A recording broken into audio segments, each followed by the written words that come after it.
Assalamualaikum warahmatullahi wabarakatuh. Waalaikumsalam warahmatullahi wabarakatuh. Bismillahi walhamdulillah. Wassalatu wassalamu ala sayyidina rasulillah Sayyidina wa maulana Muhammad ibn Abdullah wa ala alihi wa sahbihi wa man tabi'ahu wa wala. Amma ba'du, subhanaka la ilma lana illa ma 'allamtana innaka antal alimul hakim. La hawla wa la quwwata illa billahil aliyyil azim. Saudara-saudara kaum muslimin rahimakumullah, di dalam kehidupan kita sebagai seorang muslim, minimal 5 kali dalam sehari semalam kita mendengar seruan untuk mendirikan sholat yang disebut azan. Ada kalimat menarik di dalam kalimat azan itu, yakni seruan hayya 'alal falah, marilah menuju kepada keberuntungan, marilah meraih kemenangan. Seruan ini adalah kecenderungan dari setiap manusia. Setiap orang dalam hidup selalu ingin meraih dan mencari kemenangan. Kemenangan akan melahirkan kepuasan batin, dan kepuasan batin memberikan kebahagiaan. Sedangkan kekalahan melahirkan penderitaan batin, dan penderitaan batin menjerumuskan seseorang di dalam berbagai bentuk kerugian. Jikalau inilah seruan azan, maka masalahnya ialah apa yang menyebabkan kita meraih kemenangan. Al-Quranul Karim memberikan tuntunan dan ajaran kepada kita bahwa orang-orang yang memperoleh kemenangan itu tidak lain adalah orang-orang yang bertakwa. Hanyalah mereka yang bertakwa kepada Allah Subhanahu wa ta'ala pada akhirnya akan tampil sebagai pemenang. Lalu siapa orang yang bertakwa itu? Dijelaskan dalam awal-awal Al-Baqarah, orang yang bertakwa yang akan meraih kemenangan. Pertama, alladzina yu'minuna bil ghaib, yaitu orang-orang yang beriman kepada yang gaib. Percaya bahwa ada alam yang gaib, alam yang abstrak, alam yang tidak bisa dijangkau oleh salah satu daripada panca indera kita. Mereka percaya dan beriman kepada adanya malaikat, beriman kepada adanya iblis dan jin, beriman kepada adanya alam kubur, beriman kepada adanya alam mahsyar, beriman kepada adanya alam akhirat, beriman kepada adanya surga dan neraka. Beriman bukan cuma sekedar beriman dalam ucapan bibir saja, tetapi beriman yang nilai iman itu mampu mewarnai gerak dan gaya hidupnya. Iman yang meresap sampai ke tulang sumsum, kemudian memberikan dampak positif di dalam kehidupan manusia.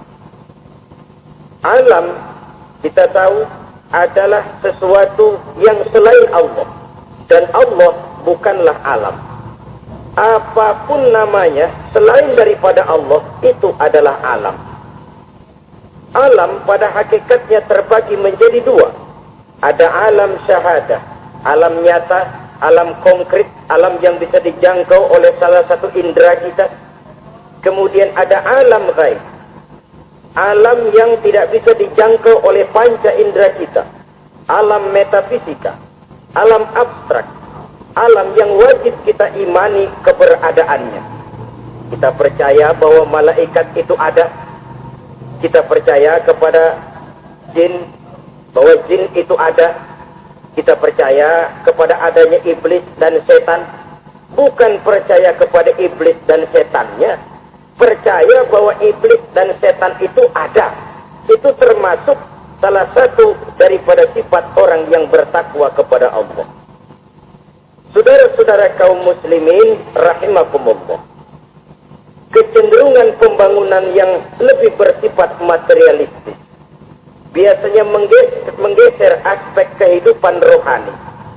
Orang berpikir empirik dan dalam pola pikir yang demikian, maka alam gaib tidak lagi mendapat perhatian. Aspek kehidupan yang bersifat rohaniah malah mulai ditinggalkan. Akibatnya terjadilah kepincangan di dalam kehidupan kita. Pernah ada satu pengalaman pribadi. Dalam perjalanan kembali ke tanah air, dalam pesawat di sebelah kanan saya duduklah seorang Jerman, namanya Heiner Simonsen. Iseng saya ajak kenalan, saya ajak ngobrol, saya tanya dia. Saya bilang, Mas Heiner ini, kalau pesawat yang kita tumpangi ini jatuh ke bawah, kira-kira apa yang bakal terjadi, Mas? Dia bilang, kita semua akan mati. Begitu? Ya. Oke. Apa itu mati? Tanya saya. Dia bilang, untuk tahu apa itu mati, kita harus tahu lebih dahulu apa itu hidup. Saya pikir nih bule bisa ngomong juga. Baiklah, kata saya. Apa hidup menurut Anda itu? Oh, hidup itu dia bilang, kalau seluruh anggota badan kita bekerja secara normal, paru-paru memompa darah secara normal, jantung berdetak secara normal, sel-sel tubuh bekerja secara fit, dan organisme tubuh hanya mau bekerja secara normal, dia bilang, kalau kita memberi makan yang cukup, menu yang teratur, dan gizi yang lengkap. Saya bilang, kesimpulannya apa, Ner? Dia jawab, hidup adalah dari tangan ke mulut. Life is from the hand to the mouth, kata dia. Hidup adalah dari tangan ke mulut. Jadi masalah hidup tidak lebih daripada masalah isi perut. Orang pergi pagi, pulang sore, peras keringat, banting tulang, perut yang dibelai. Saya bilang, you are wrong. Sampean salah, Ner. Kamu orang Islam bukan? Bukan. Pantas. Kenapa saya salah? Dia bilang. Ya jelas salah. Salahnya di mana? Kamu ini manusia.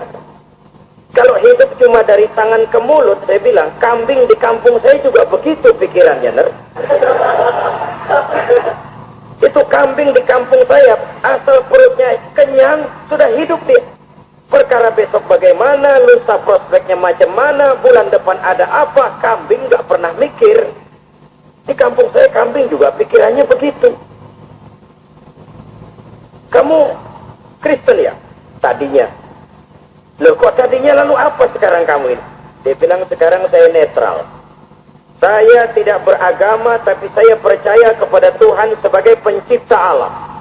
Saya ingat benar dia bilang, I haven't any religion, but I believe to God as the creator of the world. Kenapa bisa netral begitu, Ner? Habis saya bingung katanya.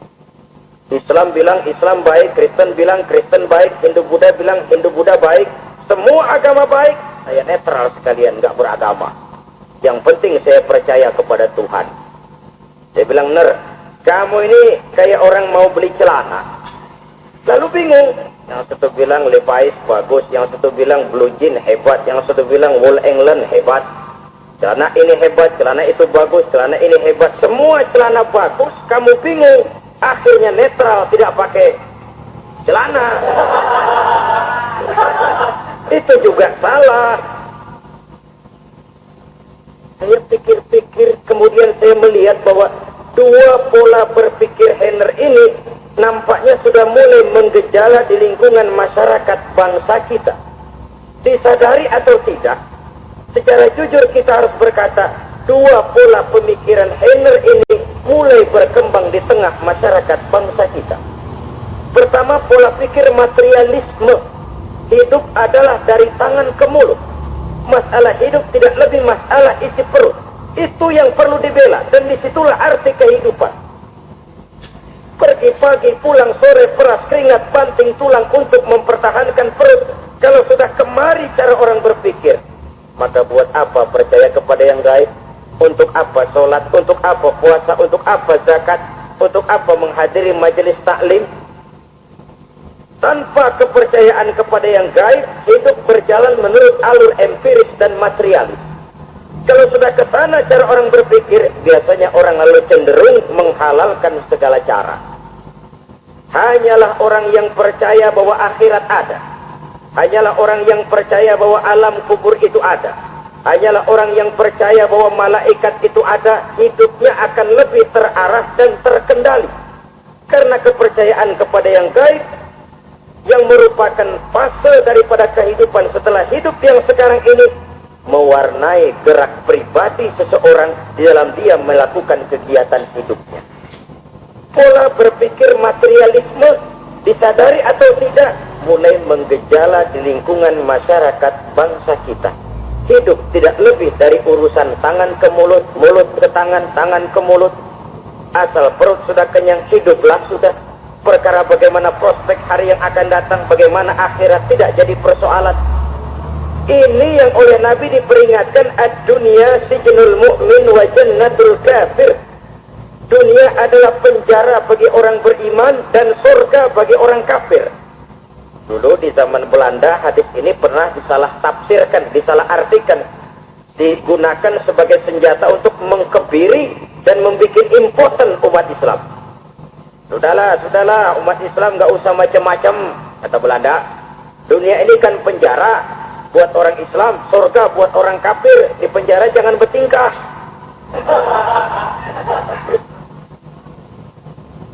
Pengertiannya tidak begitu. Dunia adalah penjara bagi orang mukmin. Artinya, dalam kehidupan dunia, seorang mukmin tidak bebas memperturutkan hawa nafsunya. Di penjara hawa nafsunya. Sebaliknya, surga bagi orang-orang kafir. Buat orang kafir, surgalah dunia ini. Mereka bebas memperturutkan hawa nafsunya. Dilarang tidak terlarang, dicegah pun tidak tercegah. Mereka hidup menurut alur bisikan nafsu mereka sendiri. Kemudian bila ajal datang, maut merenggut nyawa, selesailah surganya sampai di situ. Maka bagi orang-orang yang tidak percaya kepada adanya akhirat, kepada adanya alam gaib, surganya sebatas umurnya. Sekali lagi, surganya sebatas umurnya. Bila umur selesai, ajal pun datang merenggut nyawa, selesailah sudah surganya sampai di situ. Alangkah pendeknya perjalanan orang-orang yang tidak percaya kepada alam gaib ini. Bagi kita mukmin, jikalau kita mampu memenjarakan hawa nafsu, kita bisa bahagia di dunia ini. Dan Islam memang tidak menyuruh kita sengsara di dunia. Raih dunia, kejar dunia, gapai dunia sebagai alat untuk mencapai kebahagiaan di akhirat nanti. Hidup adalah satu perjalanan panjang yang terbentang sejak kita terlahir dari alam rahim sampai kepada alam akhirat nanti. Andai kata kita gagal meraih kebahagiaan di dunia, toh kita masih punya akhirat. Tapi jangan jadi dalil yang melemahkan semangat. Biarin dah kita di dunia kebelangsak, yang penting akhirat. Akhirnya dunia benar-benar kebelangsak. Bagaimana dunia ini bisa kita raih? Dan bagaimana meraih dunia untuk menunjang kepentingan akhirat nanti? Yang kedua, dari pikiran Henry yang saya lihat menggejala di lingkungan masyarakat bangsa kita, timbulnya manusia-manusia netral. Seolah-olah Tuhan yes, agama no. Sama Tuhan percaya, agama ogah. Tuhan ngangguk, giliran agama bodek. Padahal hampir dalam setiap ayat dalam Quran, kata-kata amanu biasanya bergandeng dengan wa'amilus sholihat. Iman dan amal soleh. Ini sebagai isyarat Tuhan dan agama jangan pernah dipisah-pisah.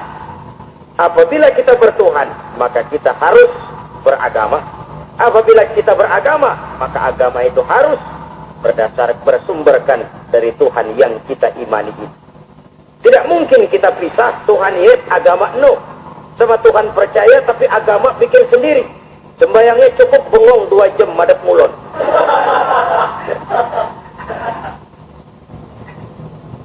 Saudara-saudara kaum muslimin rahimakumullah.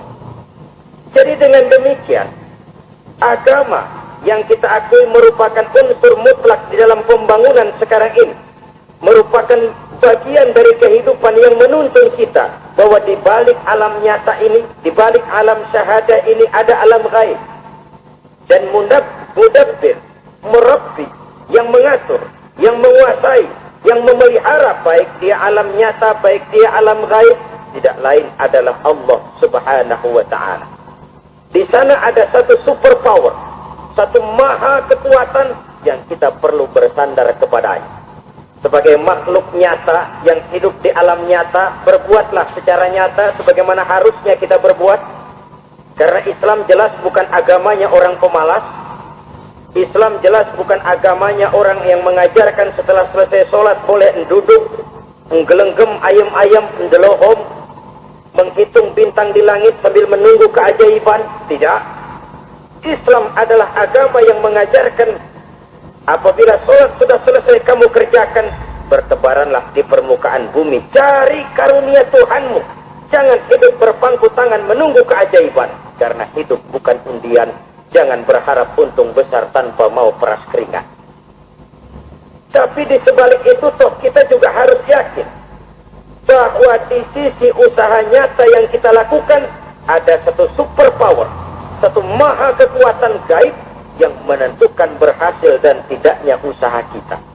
Kepercayaan kepada hal semacam inilah yang mendorong kita untuk mempunyai sandaran vertikal, agar jikalau usaha ini berhasil, kita tidak lupa diri dan lupa daratan. Jikalau usaha ini gagal, kita tidak putus asa dan buruk sangka, tidak cupik pandangan dan sempit hati, tapi mampu melihat persoalan dengan kacamata putih sambil husnuzon kepada Allah Subhanahu wa ta'ala. Kita percaya malaikat itu ada. Ada yang namanya Raqib dan Atid, mengawasi gerak hidup kita sampai kepada gerak hati kita.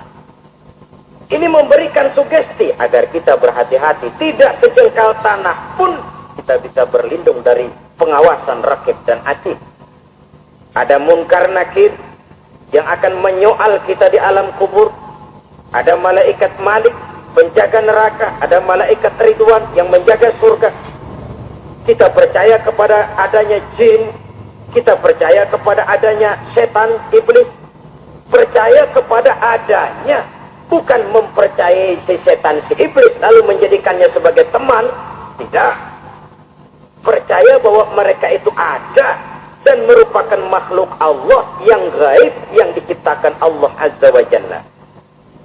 Kepercayaan kepada alam gaib memberikan motivasi terhadap gerak lahir manusia. Sehingga dengan motivasi kepercayaan kepada yang gaib, gerak lahir jadi lebih terarah, jadi lebih terpelihara. Pernah seseorang bertanya, Pak, apakah adanya akhirat bisa dibuktikan secara ilmiah? Saya bilang tidak bisa, tidak bisa. Kenapa? Karena yang berangkat nggak pernah pulang kembali lagi. Kalau dia pulang kemari bisa kita tanya bagaimana enak di sono. Cuma secara moral saya katakan, lebih beruntung orang yang percaya kepada akhirat daripada yang tidak. Sekarang saudara percaya akhirat ada. Lalu saudara baik-baik di dunia. Sholat, puasa, zakat, menolong orang lain, menebarkan kebajikan. Saudara mati. Andai kata akhirat tidak ada, toh dalam hidup saudara sudah berbuat baik. Paling tidak nama saudara akan dikenang sebagai orang baik.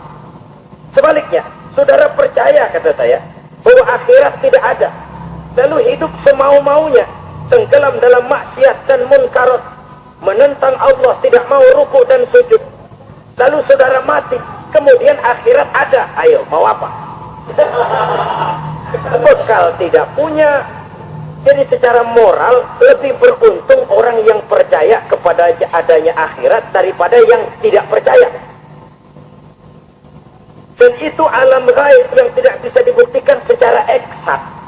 Jangankan untuk membuktikan seperti itu, dalam kehidupan sehari-hari saja yang kita rasakan tidak selalu berbentuk toh. Angin, bagaimana sih bentuknya angin? Kita tidak tahu.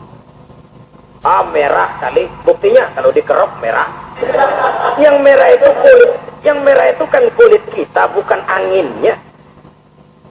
Sakit, rasa sakit itu ada, tapi bagaimana bentuk sakit? Kita nggak pernah tahu. Kalau kita makan cabai pedas, bagaimana bentuk pedas itu tidak ada, tapi rasa ada. Bentuk pedas hijau, cabainya bukan pedasnya. Tidak semua yang kita rasakan bisa kita gambarkan dalam bentuk yang konkret. Oleh karena itu, sekali lagi bahwa kepercayaan kepada alam yang gaib mampu memberikan satu sugesti yang menata kehidupan seseorang lebih lurus, lebih terarah, dan lebih terkendali. Maka wajar kalau kepercayaan kepada yang gaib mengantarkan seseorang untuk meraih kemenangan. Kenapa? Dia percaya kepada yang gaib, bahwa akhirat ada, bahwa alam kubur ada, bahwa pertanggungan jawab itu ada. Maka dia lalu tidak hidup saenake udele dewek gitu loh. Tidak hidup menurut seleranya sendiri, terarah, teratur. Ini cirinya yang pertama. Orang bertakwa yang akan meraih kemenangan, mereka beriman, mereka percaya kepada yang gaib. Bahkan hal-hal konkret saja selalu berangkat dari yang gaib. Saudara-saudara, para remaja, para pemuda sekarang ini tidak pernah tahu toh siapa yang akan jadi teman hidup saudara. Kita bisa saja ngerancang, mentargetkan, tapi toh akhirnya yang namanya jodoh bukan kekuasaan kita. Rezeki di luar kemampuan kita. Begitu juga ajal. Maut, jodoh, ajal adalah contoh-contoh konkret bahwa pada akhirnya yang gaiblah yang menentukan. Bertahun-tahun ngelancong, emang jodoh seret nggak jadi. Begitu kenal baru setengah malam nginep ditangkap hansip. Hal-hal semacam itu kadang-kadang kita berpikir seuzon, gila, perempuannya cakep banget, lakinya rebek amat. Memang begitulah jodohnya. Memang begitulah jodohnya. Saudara hadirin ma'asyiral muslimin yang saya hormati, jadi hal-hal yang konkret saja kita yakini sepenuhnya ditentukan oleh satu superpower yang gaib itu tadi. Dari sanalah segala ketentuan itu berangkat dan ke sanalah segalanya akan kembali. Maka kepercayaan kepada yang gaib meluruskan gerak hidup seseorang dan itu akan mengantarkan dia kepada meraih kemenangan. Satu. Yang kedua, wa yuqimuna shalah. Orang bertakwa yang akan meraih kemenangan itu adalah orang-orang yang mendirikan sholat. Kenapa sholat mengantarkan orang untuk meraih kemenangan? Yang jelas, inna sholata tanha anil fahsya'i wal munkar. Sholat mampu mencegah manusia dari perbuatan keji dan munkar. Banyak filsafat hidup yang terkandung di dalam sholat ini. Sejak kita wudu, sampai kita menghadap ke arah kiblat, sampai kita melakukan gerak-gerak sholat, bacaan-bacaan yang ada di dalam sholat, lalu sampai kepada mengucapkan salam. Banyak filsafat hidup yang terkandung di dalam sholat. Umpamanya saja, setelah takbiratul ihram, mulai kita dengan sholat dalam posisi berdiri, diajarkan dalam kitab-kitab fikih agar kita melihat ke arah tempat sujud. Ini kan filsafat kehidupan. Kalau kamu sholat dalam posisi berdiri, lihat tempat sujud. Jangan sholat mata jelalatan, sebab nanti bisa mengurangi kekhusyuan. Jadi wajar kalau yang dikatakan bahwa yang paling afdal adalah shaf yang di depan. Kenapa? Secara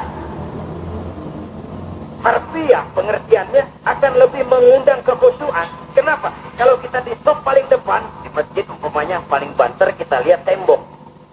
Tapi kalau kita shaf di tengah atau di belakang, orang-orang di depan kita pun akan kelihatan. Yang bajunya loreng, yang bajunya genggang, yang bajunya macam-macam. Kita lihat, kadang-kadang kita pikirin, ada yang bajunya bolong. Kita sholat, tapi dalam hati, orang bajunya robek yang gak tahu apa. Ada saja hal-hal yang mengusik kekhusyuan kita.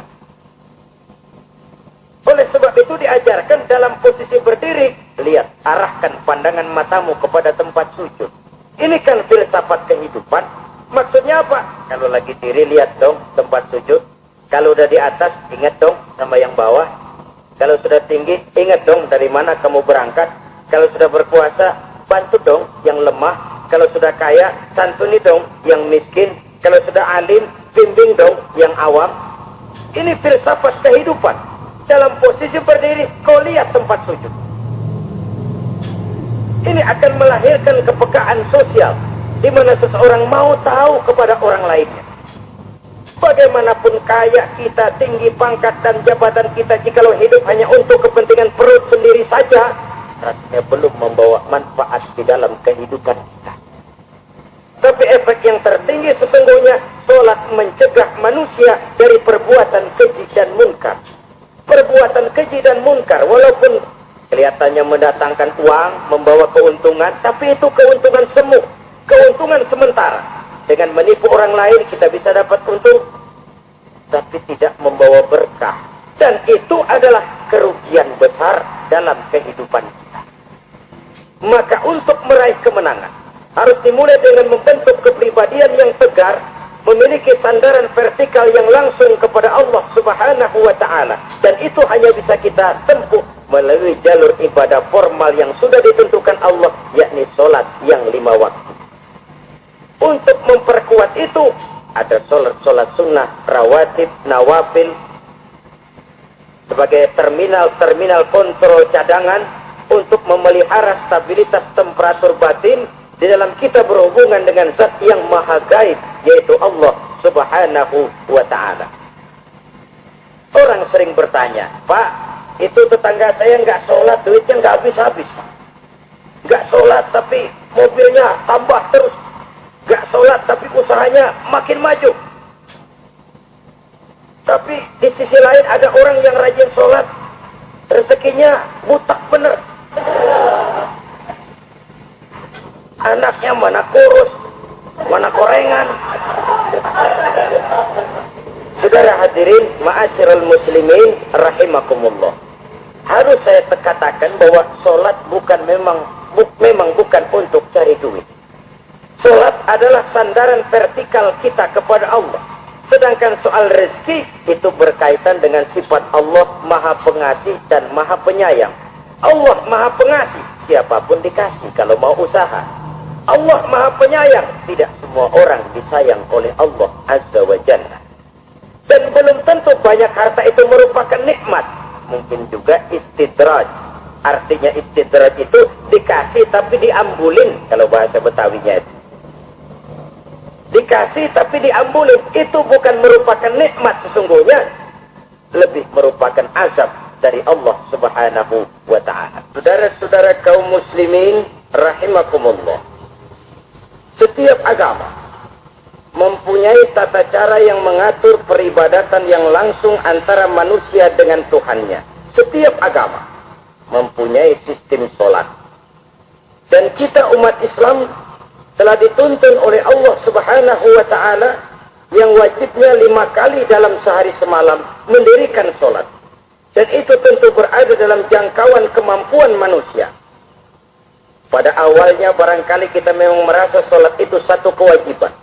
Tapi semakin kita hayati makna, manfaat, dan filsafat yang terkandung di dalam ajaran sholat, semakin sampai kita kepada keyakinan bahwa sholat adalah keperluan kita. Sehingga pada waktu tertentu dinilai puncaknya, kita tidak lagi akan berkata, saya wajib sholat. Tapi kita akan berkata, saya perlu sholat. Kalau kita sudah merasakan itu adalah keperluan kita, nah di sanalah kita baru akan merasakan ruginya kalau hal itu tidak kita laksanakan. Sepanjang kita masih berkata, saya wajib sholat, kita akan lebih merasakan dia sebagai beban ketimbang sebagai keperluan. Yang jelas Allah tidak memerlukan ibadah yang kita laksanakan ini. Dengan kata lain, andai kata satu dunia penuh ini orang tidak ada yang sholat satu pun, Allah tidak akan turun dari jabatan Tuhan. Jangan lalu berpikir kalau kita ngambek se-RW kagak sembahyang Tuhan tekor kali ini ya. Tentu tidak. Itu perlunya kita, bukan perlunya Allah. Dan pada induknya kita akan berkata, saya perlu agama. Kalau secara induk kita sudah memerlukan agama, maka konsep-konsep yang ada di dalam ajaran agama itu pun adalah juga merupakan keperluan kita. Baik dia bernama sholat, baik dia bernama puasa, baik dia bernama zakat, baik dia bernama haji, seluruhnya adalah keperluan kita. Dan sesuatu yang kita perlukan, apabila tidak kita laksanakan, akan melahirkan kerugian di dalam kehidupan. Jangan heran kalau kita membaca riwayat perjalanan hidup para salafus soleh, orang-orang soleh. Ada yang tahajud sampai 100 rakaat, ada yang sholat malam kakinya sampai bengkak. Kita sekalinya bengkak biri-biri. Ada yang sholat membaca surah dalam Al-Quran sampai khotam Quran. Kok mau? Mereka sudah merasakan itu keperluan. Itu saja soalnya. Satu saat pun jikalau kita merasa bahwa itu keperluan saya, kita pun akan melaksanakan seperti itu. Keperluan saya dalam kehidupan. Inilah yang kedua. Yang ketiga, orang bertakwa yang akan meraih kemenangan itu, wa mimma razaqnahum yunfiqun. Mereka membelanjakan sebagian daripada rezeki yang diberikan Allah kepada mereka. Mereka infakkan di jalan Allah. Ada satu dialog menarik. Satu hari, seorang anak muda bertemu dengan seorang kakek-kakek yang sudah dikenalnya baik. Bertanyalah anak muda ini, "Kek, umur kakek berapa tahun?" 15 tahun. Anak kakek berapa orang? 1. Harta kakek berapa banyak? 15 juta. Anak muda ini bengong. Lalu protes. Kok kakek bohongin saya? Kenapa? Saya tahu umur kakek 70 tahun. Kenapa ngaku 15? Saya tahu anak kakek 5. Kenapa bilang 1? Saya tahu kakek miliuner. Miliaran uang kakek. Kenapa ngaku cuma 15 juta? Begini, kata si kakek tadi. Benar, umur saya 70 tahun. Tapi dari umur yang 70 tahun itu baru 15 tahun terakhir ini saya merasakan ibadah kepada Allah. Meninggalkan maksiat, jauh dari segala macam munkarat. Maka yang 15 tahun inilah yang benar-benar saya rasakan sebagai umur saya. Benar anak saya 5, tapi yang 4 sudah diatur. Cuman 1 rasanya ini yang bakal jadi si buah hati, belahan jantung, berlanjut cerita penerus sejarah. Cuma 1 ini yang saya harapkan, yang akan jadi anak soleh, yang akan membuat saya menerima pensiunan pahala. Kalau yang 4 apek kan gak ada harapan. Yang 1 nyekek botol mulu. Oh begitu, iya. Lalu kenapa kakek bilang harta kakek cuma 15 juta padahal saya tahu kakek uangnya miliaran, depositonya banyak? Ya karena 15 juta itulah yang saya ingat yang pernah saya belanjakan di jalan Allah. Saya merasa itulah harta saya yang sebenarnya. Yang miliaran yang saya simpan di bank kelak, kalau satu saat saya mati, akan jadi rebutan di antara anak-anak saya. Ya kalau anak saya soleh kayak yang 1 ini. Kalau yang 4 tadi betulan dia bakal berantem dah berebut. Jadi 15 juta yang saya belanjakan di jalan Allah inilah yang saya merasakan benar-benar harta saya yang sesungguhnya. Dialog ini patut menjadi bahan renungan kita bersama. Diberikan kita umur 40, 50, 60, 70, 80. Berapa tahun dari umur yang diberikan itu yang jalan mulus, yang kita gunakan untuk melaksanakan ibadah. Banyak harta kita simpan di bank, di lemari, di dompet, di tas. Tapi berapa yang sudah kita depositokan di jalan Allah yang akan menemani kita di hari kita kembali nanti? Maka orang bertakwa yang akan meraih kemenangan, wa mimma razaqnahum yunfiqun. Mereka membelanjakan sebagian dari rezeki yang diberikan Allah di jalan Allah Subhanahu wa ta'ala. Ma'asyiral muslimin rahimakumullah.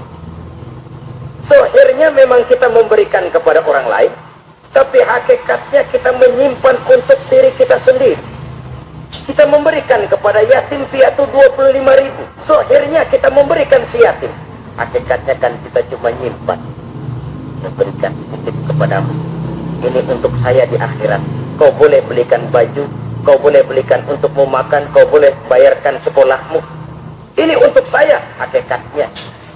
Kita nyumbang masjid 1 juta. Zahirnya kita berikan kepada panitia masjid. Tapi hakikatnya kan cuma titip. Titip 1 juta ya, untuk saya di alam kubur nanti. Silakan kau boleh belikan semen, ini uang, belikan besi, belikan pasir. Saya cuma sekedar titip untuk kepentingan saya. Hakikatnya kita cuma sekedar menitip. Sebagaimanapun pada hakikatnya, apapun yang kita miliki dalam kehidupan kan cuma sekedar hak guna pakai, bukan hak milik mutlak. Harta kita, rumah kita, kendaraan kita, kebun kita, pabrik kita, hak guna pakai saja. Hak milik mutlak cuma untuk Allah Subhanahu wa ta'ala. Saudara-saudara kaum muslimin rahimakumullah. Ini yang ketiga. Kemudian yang keempat, orang-orang bertakwa yang akan meraih kemenangan, alladzina yu'minuna bima unzila ilaika. Mereka yang beriman, mereka yang percaya kepada apa yang telah diturunkan kepadamu Muhammad, ay Al-Quran, yakni Al-Quranul Karim. Setelah percaya kepada yang gaib, mendirikan sholat, kemudian menginfakkan sebagian dari rezeki yang diberikan Allah, mereka juga lalu percaya kepada yang diturunkan terhadap Nabi, yaitu tidak lain Al-Quranul Karim. Sekali lagi di sini, percaya bukan hanya sekedar percaya saja, tetapi percaya lalu menjadikan Al-Quran itu sebagai pedoman hidup. Sebab memang Al-Quran itu adalah GBHM, garis-garis besar haluan muslim. Apa yang harus kita lakukan, apa yang harus tidak kita lakukan, bagaimana mestinya kita bertingkah laku dan berbuat, seluruhnya tercantum di dalam Al-Quranul Karim. Itu sebabnya ketika satu hari Aisyah ditanya, bagaimana akhlak Rasul? Beliau menjawab, kana Rasulullah sallallahu alaihi wasallam khuluquhul Quran. Akhlak daripada Rasulullah tidak lain adalah Al-Quran. Jawaban simpel ini memberikan gambaran bahwa keseluruhan daripada konsepsi Quran sudah diterjemahkan dalam kehidupan Rasulullah sallallahu alaihi wasallam. Karena kita tahu akhlak adalah keseluruhan dari gerak hidup manusia. Sejak ia berpribadi, berumah tangga, bertetangga, bermasyarakat, sampai kepada berbangsa dan bernegara, Al-Quran tetap memberikan sentuhan nilainya. Oleh karenanya, orang-orang yang bertakwa adalah orang-orang yang menjadikan Al-Quran sebagai pedoman dalam kehidupannya. Dan kita yakini Al-Quran diturunkan kepada Nabi Muhammad bukan merupakan produk Nabi Muhammad. Isi dan redaksinya langsung dari Allah Subhanahu wa ta'ala. Kemudian cirinya yang kelima, orang bertakwa yang akan meraih kemenangan itu, wa ma unzila min qablika. Tidak hanya sekedar percaya kepada yang diturunkan terhadap Nabi Muhammad, yaitu Al-Quran, mereka juga percaya kepada apa yang pernah diturunkan kepada para nabi, kepada para rasul sebelum Nabi Muhammad. Percaya kepada adanya suhuf, percaya kepada adanya Taurat, percaya kepada adanya Injil, percaya bahwa Allah dahulunya sudah menurunkan Taurat kepada Musa, percaya bahwa Allah sudah menurunkan Injil kepada Isa, percaya Injil ada, Taurat ada, diturunkan Allah untuk Isa dan Musa, tetapi tidak wajib mengamalkannya karena kita sudah diberikan Al-Quranul Karim. Ini yang perlu saya garis bawahi. Kita percaya Allah telah menurunkan Injil dahulu kepada Isa. Kita percaya bahwa Allah telah menurunkan Taurat dahulunya kepada Nabi Musa. Kadang-kadang ini dijadikan dalih, dikacaukan pengertiannya. Quran saja mengajarkan bahwa orang yang bertakwa harus percaya kepada Injil, maka pakailah Injil. Apalagi kalau ayat sebelumnya ditilap, dihapus, dihilangkan, Injilnya yang ditekankan, maka akan terjadilah penekanan yang salah arah. Karena salah arah akhirnya bisa merusak dan menghancurkan akidah. Ketika Rasul suatu saat pernah ditanya orang, "Ya Rasul, bagaimana sikap kita sebagai muslim terhadap Injil yang ada sekarang?" Beliau menjawab, "La tukadzibuhu jami'an wa la tusaddiquhu jami'an." Jangan didustakan seluruhnya, jangan juga dibenarkan semuanya. Artinya, ini sudah merupakan gambaran dari Rasul bahwa dalam Injil yang ada sekarang masih ada ajaran-ajaran tauhid yang dibawa oleh Nabi Isa dan diajarkan kepada umatnya. Tapi juga dalam Injil yang sekarang ini sudah terkena intervensi dan investasi manusiawi. Karena itu Rasul menyimpulkan, la tukadzibuhu jami'an wa la tusaddiquhu jami'an. Jangan didustakan semua, jangan dibenarkan seluruhnya. Kita memang percaya Allah telah menurunkan Injil kepada Nabi Isa dulu, tapi kita tidak wajib mengamalkan Injil. Kita percaya Allah telah menurunkan Taurat kepada Nabi Musa, tapi kita tidak wajib mengamalkan kitab ajaran Taurat. Yang wajib kita percaya dan kita amalkan hanyalah Al-Quranul Karim. Kenapa? Oleh karena baik yang ada di dalam Taurat, baik yang ada di dalam Injil, tentu tercakup di dalam Al-Quran sebagai kitab terakhir yang diturunkan oleh Allah Subhanahu wa Ta'ala. Jadi itu wajar. Kalau seorang pejabat mau mengeluarkan satu keputusan baru, tentu dia harus meninjau keputusan-keputusan lama. Andai kata dianggap tidak berlaku, dianggap tidak relevan lagi, maka keputusan-keputusan lama itu tentu sudah dianggap tidak berlaku. Sebagian daripada aturan-aturan dalam keputusan lama yang masih dianggap relevan tercantum dalam keputusan baru yang wajib diamalkan. Begitulah hubungannya antara Al-Quran, Taurat, Zabur, dan Injil. 4 kitab samawi yang diturunkan Allah masing-masing kepada Zabur untuk Nabi Dawud, Taurat untuk Nabi Musa, dan Injil untuk Nabi Isa alaihi wassalatu wassalam. Ketiga-tiga kitab itu kita percayai adanya. Kita yakini Allah telah menurunkan Zabur, Taurat, dan Injil. Tapi kita tidak wajib mengamalkannya. Yang wajib kita mengamalkannya sekarang ini tidak lain hanyalah Al-Quranul Karim saja. Karena ia mencakup apa yang ada di dalam Zabur, apa yang ada di dalam Taurat, dan apa yang ada di dalam Injil. Keotentikannya bisa dipertanggungjawabkan. Ya, tapi kan Nabi Muhammad sudah mati 14 abad yang lalu, dan di zaman beliau Al-Quran kan belum dikodifikasikan, belum ditulis. Bagaimana keotentikannya bisa dipertanggungjawabkan? Mudah saja. Allah berjanji, "Inna nahnu nazzalna dzikra wa inna lahu lahafizun." Kami yang menurunkan Al-Quran dan kami yang akan menjaga dan memeliharanya. Allah turunkan Quran, Allah menjaganya. Bagaimana cara Allah menjaga Al-Quran itu? Banyaknya orang-orang yang hafaz Al-Quran. Hafaz Al-Quran 30 juz, 114 surah, 6.666 ayat. Sehingga jangankan satu kata, jangankan satu ayat, satu kalimat saja berubah, sudah akan timbul reaksi dan mudah dimengerti. Kenapa? Banyak orang-orang yang hafaz Al-Quran. Sedangkan pada setiap akhir tahun biasanya malaikat Jibril selalu mengadakan checking terhadap ayat-ayat yang diturunkan pada waktu itu. Di zaman Nabi sendiri sudah ada usaha kodifikasi. Dan yang lebih luar biasa lagi, sampai hari ini tidak seorang pun mampu membuat satu ayat saja semacam Al-Quran. Ke bahasa manapun dia diterjemahkan, naskah aslinya tetap ikut. Rujukan dasarnya tetap ada. Berdasarkan itu, maka tidak mungkin terjadi penyelewengan terhadap atau pemalsuan terhadap ayat-ayat Al-Quranul Karim.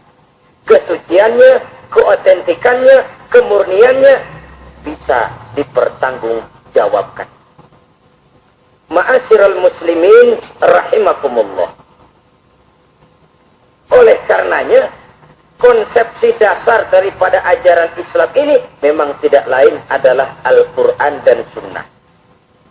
Isi daripada agama Islam yang merupakan iman, Islam, dan ihsan, konsepsi dasarnya tidak lain adalah Al-Quran dan Sunnah Rasulullah Sallallahu Alaihi Wasallam. Maka yang kita perlukan sekarang ini adalah terjemahan Al-Quran di dalam kehidupan kita. Dengan demikian, maka gaya kehidupan yang lebih Qurani itulah yang kita dambakan. Kita perlu memang terjemahan Quran dalam bahasa Inggris, dalam bahasa Belanda, dalam bahasa Jepang, tapi yang lebih kita perlukan adalah terjemahan Quran di dalam kehidupan kita. Konsekuen, tidak memanipulasi, ringan sama kita jinjing, berat sama kita pikul. Jangan kalau lempengan ayat Quran itu kira-kira enak diamalin, keras teriakan kita. Giliran kira-kira ayat Quran itu mukul kepala kita sendiri, diam kita. Itu ciri yang pernah disindir Allah dalam awal-awal Baqarah juga. Ciri beragamanya orang yang munafik. Kullama adha'a lahum masyaufi, kata Allah. Wa iza azlama alaihim qamu. Apabila terang mereka jalan, apabila gelap mereka berhenti. Artinya, kalau kira-kira di Islam nguntungin, rame-rame pada teriak Islam. Tapi ketika diminta untuk berjuang, ketika dituntut untuk berkorban, rame-rame mengundurkan diri. Nasib agama tidak ubahnya seperti daun pisang yang dikait orang di tepi jalan lantaran tak berpayung di ketika hari hujan. Manakala hujan usailah sudah, daun itu pun dicampakkan di tepi jalan, diinjak pula orang nan lalu. Artinya, orang menjadikan agama cuma sebagai lipstick, decoration only, tidak konsekuen. Hanya pada saat-saat kelihatannya Islam membawa keuntungan, rame-rame orang teriak-teriak tentang Islam. Tapi jikalau diminta berjuang, jikalau dituntut untuk berkorban, biasanya rame-rame juga mengundurkan diri. Jangan heran kalau mayoritas hitungan kita, tapi minoritas peranan kita. Kuantitas kita dalam jumlah, tapi dalam kualitas kita lebih sering jadi penonton daripada jadi pemain. Padahal itu sangat tidak boleh terjadi. Umat Islam di Indonesia harus bangkit. Umat Islam di Indonesia harus sadar akan keberadaannya. Tidak boleh hanya jadi penonton berpangku tangan. Karena memang agama kita juga mengajarkan untuk konsekuen di dalam menjabarkan ajaran-ajaran daripada agama kita. Kita sering jatuh menjadi umat yang lemah. Oleh karena kita ini tidak pandai menggalang kebersamaan yang diakibatkan tidak konsekuennya kita. Diistilahkan bahwa umat Islam di dalam menggalang kebersamaannya itu harus seperti orang main sepak bola. Saudara-saudara kan tahu orang main sepak bola itu. Orang main sepak bola, kalau pertandingan belum dimulai sih silakan saja kumpul di luar lapangan, atur strategi yang baik. Tapi kalau pertandingan sudah dimulai, turun ke lapangan hijau, jangan kumpul terus. Ada sepak bola gotong royong. Mundur, rame-rame. Depan ke depan, kumpul melulu mainnya. Kalah.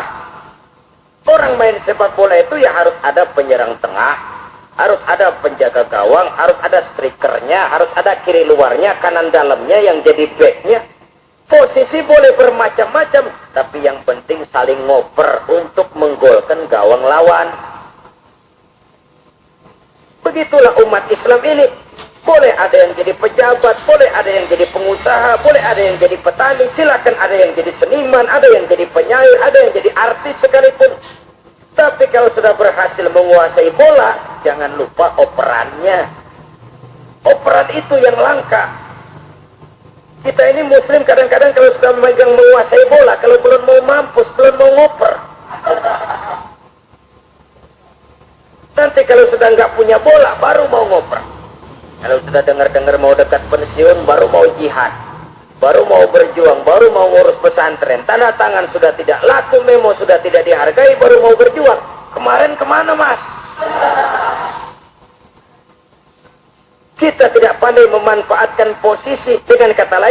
kembali kepada persoalan kita, konsekuensi kita terhadap agama yang kita anut ini belum ideal. Kita masih lebih sering berislam ini pada saat-saat yang menurut perhitungan kita membawa keuntungan. Tapi kalau diminta berjuang, dituntut berkorban, yang itu pun hakikatnya adalah untuk kepentingan kita juga. Allah tidak pernah menuntut kita untuk jihad bagi kepentingan Allah, itu tidak. Berjuang menegakkan agama Allah, apakah untuk kepentingan Allah? Tidak. Untuk kepentingan kita. Sebab nilai-nilai jihad itu pada akhirnya akan membawa kita kepada satu kebahagiaan. Setidaknya kalau tidak di dunia, tentu di akhirat sebagai syahid. Oleh karena itu, pada bagian akhir ini saya ingin mengajak, marilah kita konsekuen. Sekali kita berkitabkan Al-Quranul Karim, mari dia kita jadikan pedoman. Jangan cuma kita jadikan sebagai penghias dinding, pelengkap rumah, bahwa di rumah kita ada Al-Quran, tapi yang baca kecoa. Habis pada bolong tuh Quran. Yang penting kan punya Quran. Taruh di pintu rumah. Biar apa? Biar kuntilanak kagak masuk katanya. Ya apa itu nasib Quran, cuma kerjanya jaga pintu, ngusir kuntilanak, ngusir memedi. Bagaimana kita hidup menurut tuntunan Al-Quran? Kadang-kadang tidak pernah menjadi masalah bagi kita. Maka bagaimanakah Al-Quran akan mungkin membawa keberkahan dalam hidup kalau ajarannya kita injak-injak dalam keseharian kita? Mewujudkan gaya hidup yang lebih Quran, itulah yang akan kita rintis di dalam kehidupan kita. Bertahap, step by step, menurut kemampuan yang ada pada kita. Jika jalan ini tidak bisa kita selesaikan, percayalah akan ada generasi penerus yang akan melanjutkan usaha dan cita-cita mulia itu. Jadi percaya kepada Taurat, percaya kepada Injil, sekadar percaya Allah dahulunya sudah menurunkan itu. Tapi kita tidak wajib mengamalkannya. Kenapa? Generasi Injil masa berlakunya sudah kedaluarsa. Taurat masa berlakunya sudah kedaluarsa. Injil pernah berlaku untuk orang Nasrani di zaman Nabi Isa. Taurat pernah berlaku untuk orang Yahudi di zaman Nabi Musa. Setelah generasinya berlalu, datang Rasul penutup yang membawa Al-Quranul Karim. Maka Al-Quran itulah yang berlaku menjadi pedoman sampai hari akhir nanti. Jangan jauh dari Al-Quran, karena apabila ini kita lakukan, maka kita akan kembali kepada satu gaya hidup yang jauh dari tuntunan agama. Dan itu artinya kita akan semakin jauh untuk meraih kemenangan. Saudara-saudara kaum muslimin rahimakumullah. Yang keenam, yang terakhir, orang-orang bertakwa yang akan meraih kemenangan itu, wa bil akhirati hum yuqinun. Mereka percaya, mereka yakin seyakin-yakinnya akan adanya hari akhirat. Bahwa ada akhirat, hari di mana seseorang akan mempertanggungjawabkan seluruh perbuatannya di dalam hidup ini. Dan tidak ada satu perbuatan yang bagaimana kecilnya sekalipun, yang tersembunyi dalam pandangan manusia, yang tidak akan dibukakan persoalannya di mahkamah Qadi Rabbul Jalil di akhirat nanti. Itulah sebabnya maka percaya kepada akhirat disebut secara khusus. Padahal di awal tadi sudah dijelaskan yu'minuna bil ghaib, percaya kepada alam gaib, dan alam gaib ini termasuk akhirat. Kenapa pada bagian akhir disebut lagi akhirat? Karena ternyata bahwa kepercayaan kepada adanya akhirat merupakan induk dari kepercayaan terhadap adanya malaikat, setan, jin, dan lain sebagainya, dan akan lebih memberikan sugesti dalam kehidupan manusia untuk meluruskan gerak hidupnya. Jikalau satu saat tergerak hati akan berbuat kejahatan, ingin mencuri, sadarlah, awas, ada akhirat. Sebab kalau kita cuma teriak, awas, ada polisi, itu cuma tertunda sementara, begitu polisi meleng, mbak. Kalau kita ingin berbuat jahat, cuma berteriak, awas, ada hansip, cuma sementara ketika hansip itu ada. Tapi kalau ceritanya, awas, ada akhirat. Mau menyeleweng, awas, ada akhirat. Mau berjudi, awas, ada akhirat. Mau mencuri, awas, ada akhirat. keyakinan yang akan meluruskan gerak hidup manusia, sehingga gerak itu jadi lebih terarah dan terkontrol, tidak merugikan baik diri sendiri, lebih-lebih orang lain. Ternyata bahwa kepercayaan kepadanya adanya hari akhirat sanggup menjadi sumber daya kontrol dari kehidupan manusia, sehingga ia tidak terjebak dalam perbuatan maksiat dan munkarat. Saudara-saudara kaum muslimin, inilah saja yang kita bicarakan pada pertemuan kali ini. Semoga Allah Subhanahu wa ta'ala memberikan kekuatan zahir dan batin kepada kita untuk dapat meraih kemenangan dengan beriman kepada yang gaib, mendirikan sholat, membelanjakan sebagian dari rezeki yang diberikan Allah, percaya kepada Al-Quran, beriman kepada kitab-kitab yang diturunkan sebelum Al-Quran, lalu meyakini adanya hari akhirat. Terima kasih atas segala perhatian. Mohon maaf atas segala kekurangan. Usikum wa nafsi bitaqwallah. Wassalamualaikum warahmatullahi wabarakatuh.